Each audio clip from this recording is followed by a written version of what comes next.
Eu vou repetir, vamos lá. Hebreus, capítulo 12, versículo 14 e 15 diz: segui a paz com todos e a santificação, sem a qual ninguém verá o Senhor, tendo cuidado de que ninguém vos prive da graça de Deus, e de que nenhuma raiz de amargura brotando vos perturbe, e por ela muitos se contaminem. Aleluia. E essa palavra Deus me deu junto com o tema, né, da nossa conferência de aliança. Deus me deu vários pedacinhos para falar sobre essa questão de aliança. E eu vou aos pouquinhos desse ano, nós vamos fechar terminando essa parte de aliança, porque o Senhor Ele quer que a gente entenda isso profundamente, né? Eu ministrei aqui outro dia uma parte de aliança já, e agora nós vamos continuar. E o que significa a mensagem de hoje? Se eu pudesse dar um título para essa mensagem, né? Se eu pudesse dar um tema para essa mensagem, eu daria a cura. A cura. Porque às vezes nós estamos doentes, nós estamos passando por doenças, por enfermidades, seja ela no nível emocional ou físico, e às vezes é porque nós não estamos cumprindo essa palavra aqui. Essa palavra não está em nós. Então vamos entender a paz com todos. E às vezes a gente não está em paz com todos, né? A gente não está em paz com todas as pessoas. Outro texto bíblico que eu não vou buscar agora, né, para ser mais rápido, mas tem um texto bíblico, um versículo que diz exatamente assim: no que depender de você, tenha paz com todos. Aí você vai dizer assim: mas como que eu vou ter paz com a pessoa que ela não gosta de mim, que ela é isso, que ela é aquilo outro? No que depender de você, tenha paz com todos. Mas no que depende da pessoa, não tem a ver com você. Mas no que depende de você, e como isso? É isso que nós vamos aprender aqui hoje, através dessa palavra: paz com todos e a santificação, sem a qual ninguém verá o Senhor. Nós não veremos o Senhor se nós não andarmos em paz com todos, tendo cuidado de que ninguém se prive da graça de Deus. Por quê? Porque se a gente não tiver paz com todos, nem a santificação, nós estaremos privando nós mesmos da graça. E o que é a graça? É profundo a graça. Eu gastaria horas para falar da graça, minutos para falar da graça. Mas o que eu quero dizer é que não adianta eu falar um montão da graça se o Espírito Santo não der para você a revelação. Por isso, nesse momento, exatamente nesse momento, eu vou pedir agora ao Espírito Santo. Vamos fazer uma oração? Espírito Santo, nós precisamos do Senhor para nos dar um entendimento. Senhor, a Tua palavra é cura, a Tua palavra é uma água que lava, a Tua água, Senhor amado, vai lavar nossas iniquidades. A Tua palavra é cura, é poder. Venha trazer nessa noite a revelação da palavra. Espírito Santo de Deus, nós precisamos de Ti. Como nós louvamos aqui, os 7 Espíritos de Deus que está diante do Teu trono, mas já estão aqui para nos revestir. E nesse momento eu invoco o Espírito de sabedoria, de revelação. Dê agora, Jesus, a revelação, o entendimento e a sabedoria do Teu Espírito para cada um de nós, para compreender a Tua palavra. Nos revela o Teu amor e nos revela a graça pelo Espírito Santo, em nome de Jesus. Porque se não for o Espírito Santo para nos revelar, palavras não fazem a gente entender. E por que a gente se priva da graça quando a gente não está em paz com todos? Porque o que a graça traz para nós é exatamente a paz. Nós estamos nos privando, ou seja, nós estamos deixando de receber, nós estamos deixando de acessar um lugar que é nosso.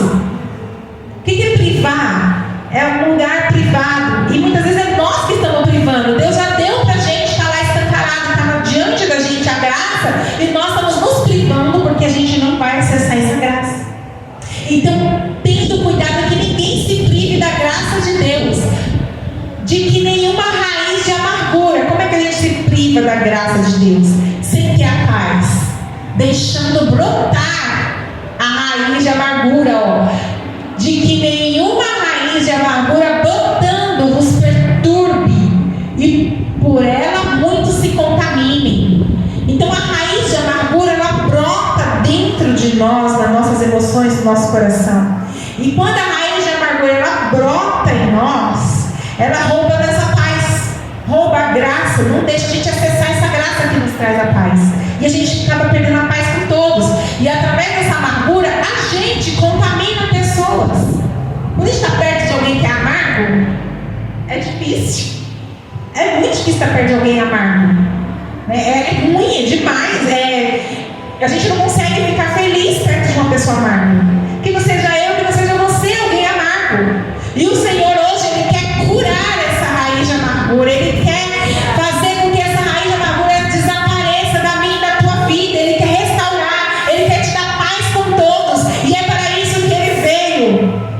E como é isso, Ivanilde? E vou dar um exemplo do capítulo 1 de 1 Samuel, não precisa abrir, para a gente ir rápido.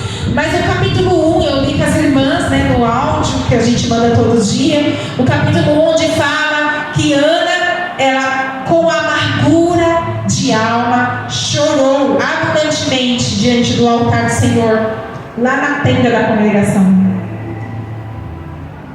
Primeira forma da gente se limpar dessa raiz de amargura, primeira coisa, é ir chorar na presença do Senhor e derramar diante da presença do Senhor, colocar toda a nossa amargura, assim como o Senhor veio do culto inteiro, Ele veio preparando o nosso coração para essa palavra. Ele veio preparando o nosso coração para essa palavra o culto inteiro. Ele veio falando, Ele não sabia nada que eu ia falar, e nem eu sabia nada que Ele ia falar, e o Espírito Santo foi direcionando as palavras e foi preparando o nosso coração.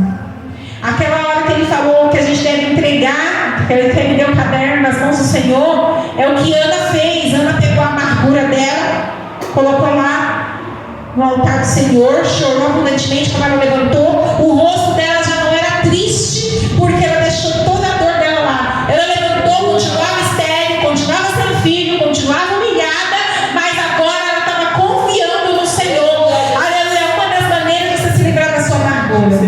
Glória a Deus. Mas a próxima, essa eu preciso ler. Coloca para mim Mateus 18, 21. Nós vamos ler do 21 ao 35.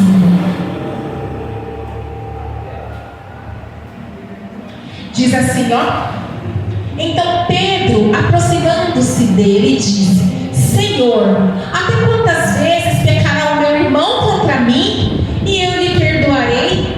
Até 7? Jesus disse-lhe: Não te digo que até 7, mas até 70 vezes 7. Por isso, o reino dos céus pode comparar-se a um certo rei que quis fazer contas com os seus servos. E começando a fazer as contas, foi apresentando um que lhe devia 10.000 talentos. E não tendo ele com que pagar, o seu senhor mandou que ele e sua mulher e seus filhos fossem vendidos, e tudo quanto tinha, para que a dívida se lhe pagasse. Então aquele servo, prostrando-se, o reverenciava, dizendo: Senhor, seja generoso para comigo, e tudo te pagarei. Então o Senhor daquele servo, movido de íntima compaixão, soltou-o e perdoou-lhe a dívida. Saindo, porém, aquele servo encontrou um dos seus conservos que lhe devia 100 dinheiros, e lançando mão dele, sufocava-o, dizendo: Paga-me o que me deves. Então o seu conservo, prostrando-se aos seus pés, rogava-lhe, dizendo: Seja generoso para comigo, e tudo te pagarei. Ele, porém, não quis, antes foi lançado na prisão até que pagasse a dívida. Vendo, pois, os seus conservos que acontecia, contristaram-se muito e foram declarar ao seu senhor tudo o que se lhe passara. Então seu senhor, chamando à sua presença, disse-lhe: Servo malvado, perdoei toda aquela dívida, por que me suplicaste? Não devias tu igualmente ter compaixão do teu servo, como também tive misericórdia de ti? E indignado, o seu senhor o entregou aos atormentadores, até que pagasse tudo o que lhe devia. Assim vos fará também o meu Pai Celestial, se de todo o coração o perdoardes a cada um a seu irmão e as suas ofensas. Aleluia.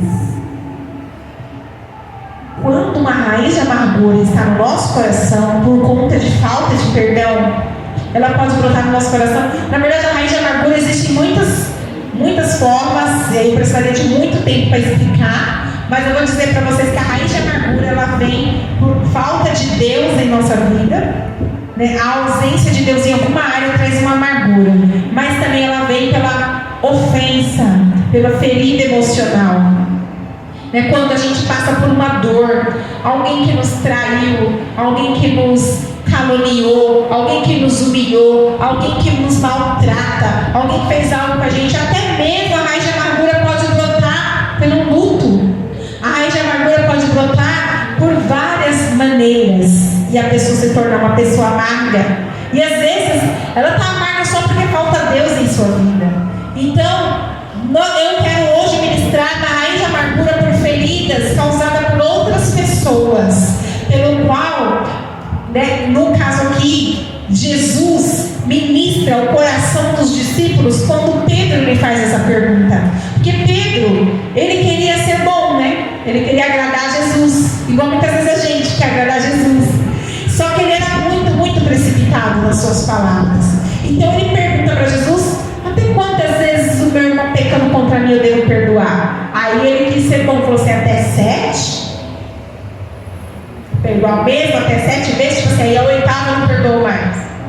Aí Jesus disse: não, não é até 7. 70 vezes 7 por dia. Que significa? Todas as vezes que alguém pecar contra você, num dia você precisa perdoar. E aí Jesus conta essa parábola. Vamos entender essa parábola para que o Espírito Santo fale no teu coração. Aleluia. Essa parábola está falando sobre a graça de Deus, está falando sobre o amor de Deus, está falando sobre o como Deus é bom. Porque aquele homem que devia 10.000 ao rei, ao senhor dele, assim como nós devemos ao Senhor uma conta alta a qual nós não podemos pagar, e nós éramos condenados ao inferno, nós devemos a Deus uma conta que jamais pagaríamos. Mas a gente fala: Senhor, eu te pago. A gente não consegue pagar. É impagável o que nós fizemos com Deus. Os pecados que nós cometemos é impagável. Olha para dentro de você e se enxerga no seu estado humano, as suas falhas, os seus defeitos, os pecados que você já cometeu na vida.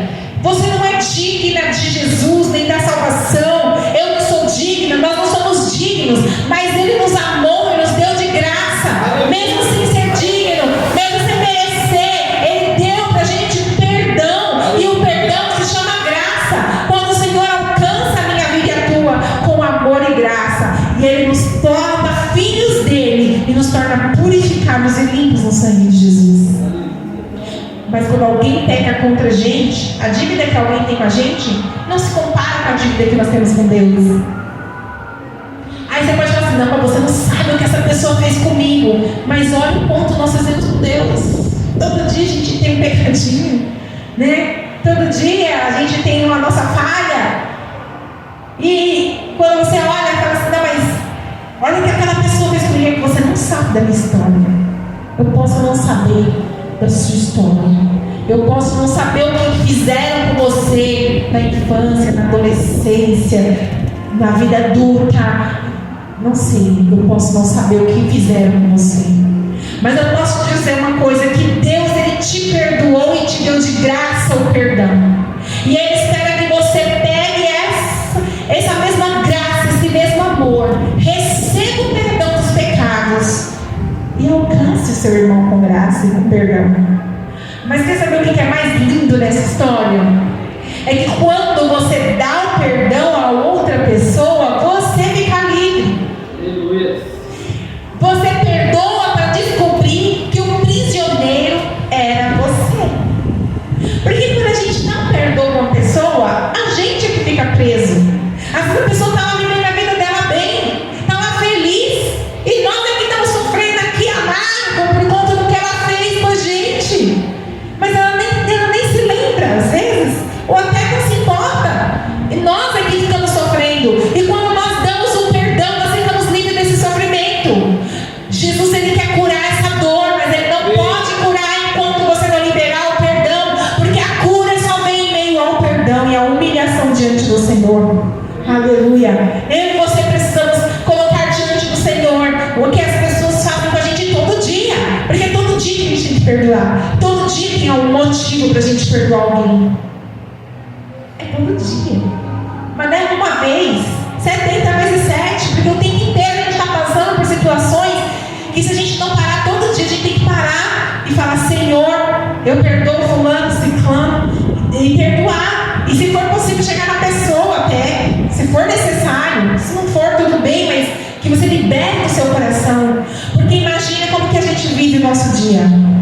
Levanta de manhã, aí vamos imaginar, né? Uma mulher levanta de manhã, aí ela já fica chateada que o marido fez alguma coisa.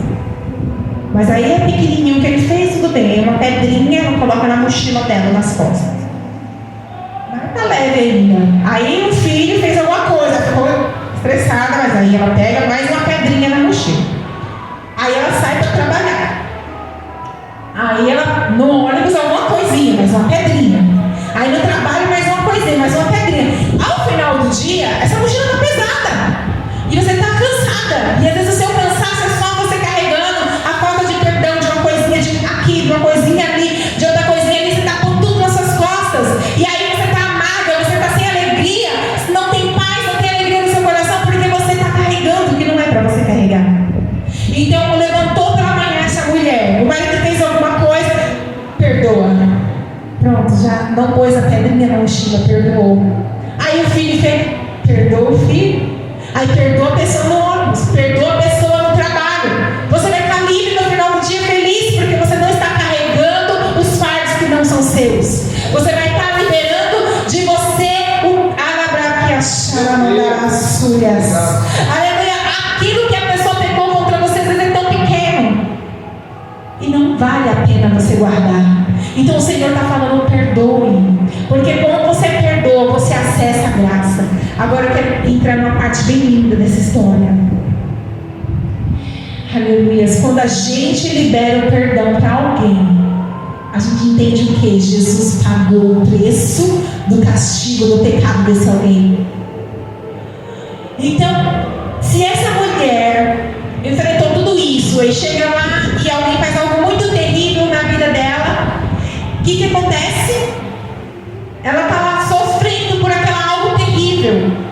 Se ela entende que Jesus já pagou o preço do castigo daquela pessoa, isso significa que ela tem uma conta que Jesus depositou para ela, a restituição, e ela pode ir lá e sacar. Ou seja, Jesus vai restituir para ela o que aquela pessoa roubou dela. Aquilo que alguém fez para você, Jesus te recompensa duplamente. Para cada dia de vergonha, Ele reservou dupla honra. Significa que quando eu libero perdão para uma pessoa que me ofendeu, Deus vai restituir em mim o que ela tirou de mim com aquela ofensa. Meu Deus. Aleluia. Não só a cura, Deus restitui, mas roubar a minha inocência, Deus restitui a pureza. Aleluia. Mas tocaram em mim, mas fizeram isso com aquilo outro. Mas o Senhor, Ele restitui tudo que alguém roubou de você. Aleluia. Quando Ele dá o perdão para a gente dos nossos pecados, Ele nos dá também a restituição do que o pecado roubou. Assim também, quando uma pessoa peca contra nós, ou até contra ela mesma, contra Deus, ela está sujando um monte de pessoas. E nós muitas vezes estamos sujos com o pecado de outras pessoas. Outras pessoas estão pecando e nós estamos sofrendo com o pecado delas. Porque elas estão nos xingando, ou elas estão fazendo coisas que a consequência vem para mim também. Mas Jesus, como Ele é restituição, Ele vai me limpar não só do meu pecado, mas do pecado de outras pessoas. Isso eu também daria um outro estudo que gastaria um tempo para explicar. Porque uma pessoa, quando ela comete um pecado, ela machuca a sua família, ela machuca seus pais, seus filhos, seus irmãos. Dependendo do pecado que ela cometer, ela ofende muita gente, ela machuca muita gente, né? Vamos imaginar uma família, aí uma integrante dessa família resolve ir lá e roubar. Ela sujou a família inteira está suja. Ou adulterar, a família inteira sujou. Está todo mundo magoado, está todo mundo, né? Leva aquele nome, aquele filho da fulana, que é o irmão, ao irmão dela, a mãe, entendeu? E suja. Mas não só dessa maneira que suja, também no mundo espiritual abre portas. Nós, quando pecamos, abrimos portas para as nossas gerações futuras. Filhos, netos, bisnetos, tataranetos, até a quarta geração vai ser alcançado por consequência do nosso pecado. Mas quando nós nos arrependemos, deixamos e alcançamos a graça do Senhor, o perdão dele, Ele também limpa a nossa história, limpa a nossa geração futura.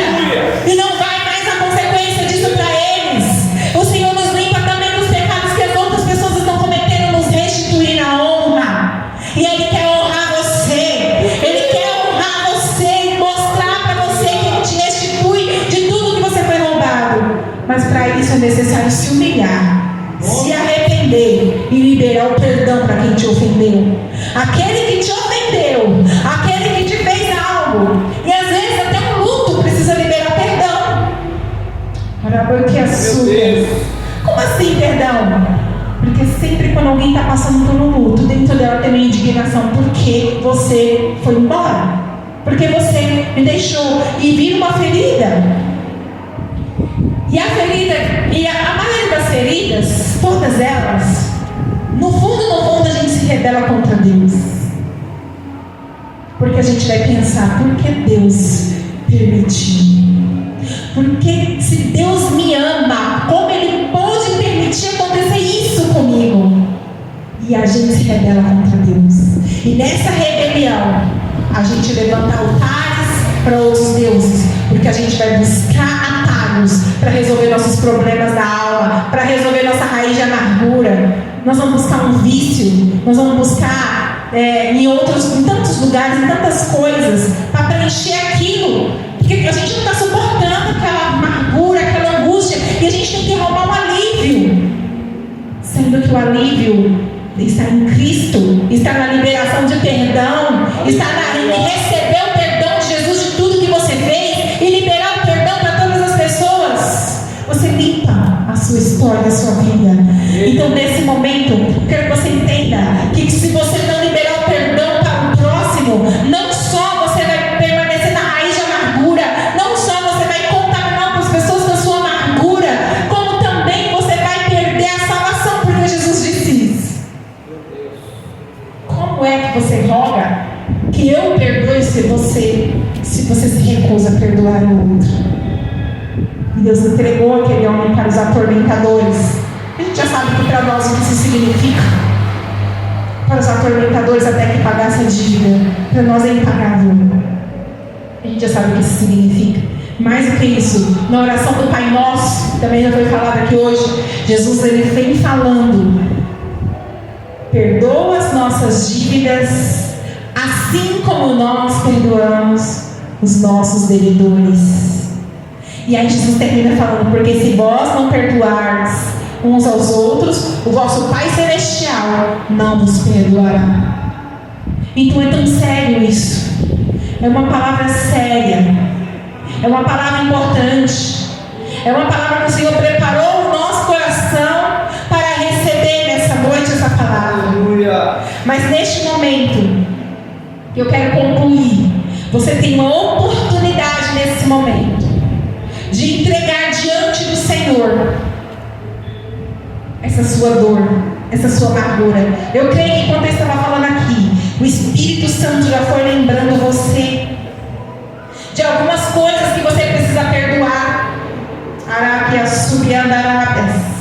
E o Espírito Santo já está trabalhando no seu coração. E você vai fazer isso agora. Tem algumas questões que nós não vamos chegar até a pessoa para perdoar, porque a pessoa não está pronta. E algumas o Espírito Santo vai te mostrar e você vai até a pessoa. Mas nesse momento, deixe que o Espírito te mostre a quem você deve ir e a quem você deve esperar. Aleluia. Eu quero ler aqui alguns versículos de Isaías 53.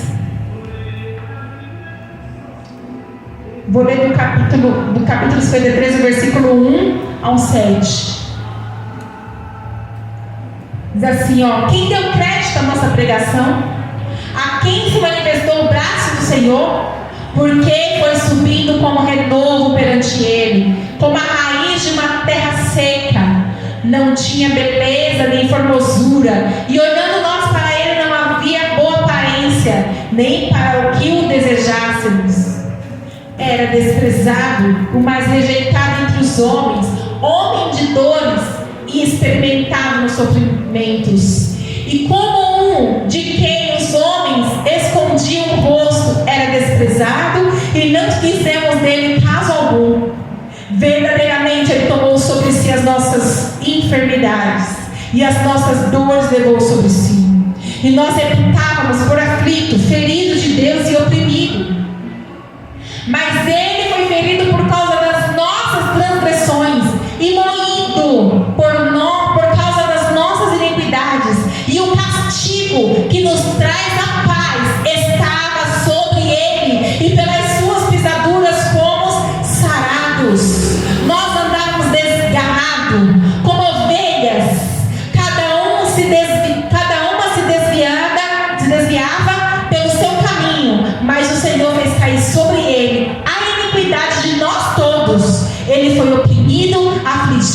mas não abriu a sua boca. Como o cordeiro foi levado ao matadouro, e como a ovelha muda perante seus tosqueadores, assim ele não abriu a sua boca. Aleluia. Eu quero que você entenda que nesse momento ele levou sobre ele a minha iniquidade, a sua iniquidade, a iniquidade de quem te machucou. Entregue para que o Senhor faça a justiça dele, julgue ele, não você. Eu lembro que Davi, quando ele estava ali sofrendo a perseguição injusta de Saul, Saul tinha ódio de Davi. Saul queria acabar com a vida de Davi. E a perseguição contra Davi era tão espiritual que Davi escreve vários salmos dizendo socorro, misericórdia. Ele escreve o Salmo 18 dizendo que torrentes do inferno os cercaram, laços de morte, quando ele estava fugindo de Saul. Se você for ler os salmos, que ele grita por socorro de Deus, era o sofrimento da perseguição de um rei com um exército inteiro para acabar com a vida de Davi. E era uma perseguição espiritual, e era uma perseguição física, e era uma perseguição total. Mas quando Davi tem a oportunidade de matar Saul e se tornar rei no lugar de Saul, porque Deus dá essa oportunidade para Davi, Davi escolhe não tocar na vida de Saul e fala: eu não vou tocar na vida do ungido do Senhor, eu perdoo você, Saul, e digo assim, que Deus julgue entre mim e ti, e ele faça a justiça. Ou seja, eu não vou te matar, quem vai fazer isso é Deus. É Deus que vai fazer a justiça. Então, ainda que você tenha a oportunidade de ter uma vingança, não se vingue. O Senhor fala pra gente: não se vingue. Tem gente que tem sede de vingança. Sede de vingança não vem de Deus, porque Deus diz: a mim pertence a vingança.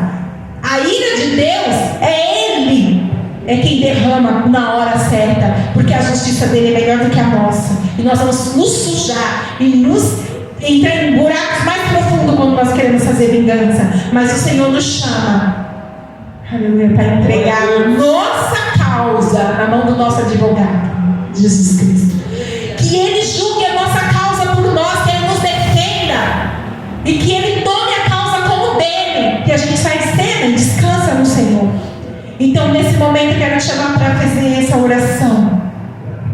Se coloque de pé, de joelho, sentado, como você quiser. Nós vamos fazer esse momento de oração agora. E nós vamos colocar diante do Senhor.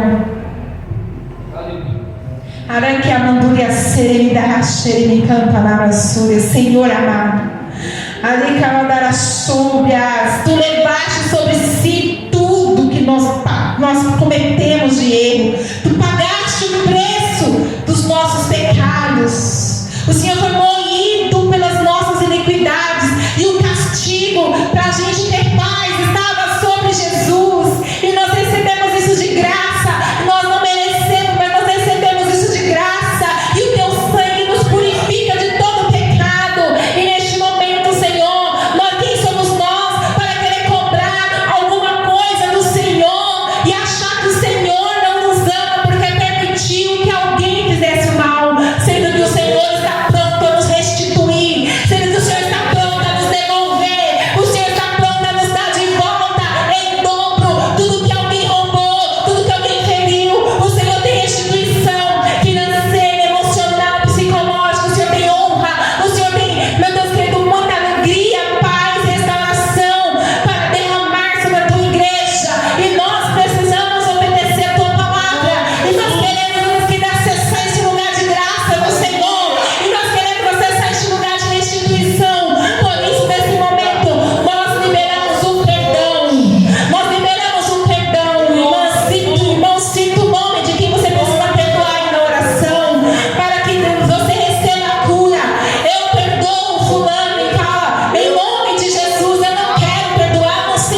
Amém. Glória a Deus. Eu quero agradecer